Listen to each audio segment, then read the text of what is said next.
Alors, la généralisation a plus de deux facteurs. Eh bien, écoutez, elle est très très simple. Alors, je vous en donne juste un exemple pour l'esquisser en vous donnant 2-3 éléments. Alors, on va prendre une dégustation. On fait beaucoup de dégustations ici, vous savez. Alors, je fais déguster I produit. Donc, par exemple, la dernière dégustation que nous avons faite, il se trouve que c'était à Barcelone, c'était jeudi dernier, avec Marine. On a fait de très belles dégustations dans une de cava, vous savez, c'est les vins mousseux catalans, chez le principal producteur. Donc on avait 8 vins, là, 8 cavas, voilà. On avait J dégustateurs, on était 16 dégustateurs. Séance, il y avait 2 séances. Voilà.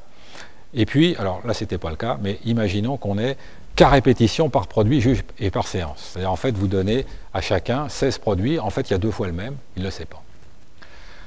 Alors, essayons de modéliser ceci. Vous allez reconnaître. Alors, qu'est-ce qu'on essaye de prédire? Par exemple, une note d'amertume. L'amertume dans un vin, c'est quelque chose qui est très important. Alors, on a une note d'amertume qui va de 0 à 10. Voilà, Y, I, J, K, S, K. Alors, cette note d'amertume, il y a une certaine référence. On peut imaginer que c'est 5. Pour une note de 0 à 10, pas forcément. Plus un effet du vin, alpha I. Pardon, plus un effet du vin, c'est ça, alpha I. Plus un effet du dégustateur. Vous avez des dégustateurs qui trouvent tout amer, des dégustateurs qui ne trouvent rien amer. Plus un effet de séance. Bon, on espère que l'effet séance ne soit pas très grand. Mais peut-être qu'à la deuxième séance, tout le monde a vu tout très amer. À la première, personne n'avait vu les choses amères. Plus une interaction entre le juge et le produit.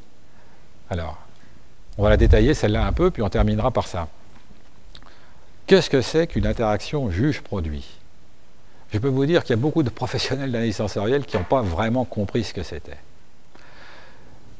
L'interaction juge-produit, ce n'est pas le fait qu'il y ait des juges qui notent très haut, des juges qui notent très bas. Ça, c'est un effet du juge. L'interaction juge-produit, c'est les vins les plus amers ne sont pas les mêmes pour tout le monde. Monsieur A, il trouve que c'est le vin 1 qui est le plus amer.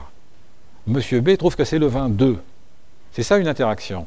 C'est-à-dire que l'effet du produit, un vin est plus amer qu'un autre, n'est pas le même selon le juge. Pour le juge 1, c'est le vin 1 qui est le plus amer. Pour le juge 2, c'est le vin 2.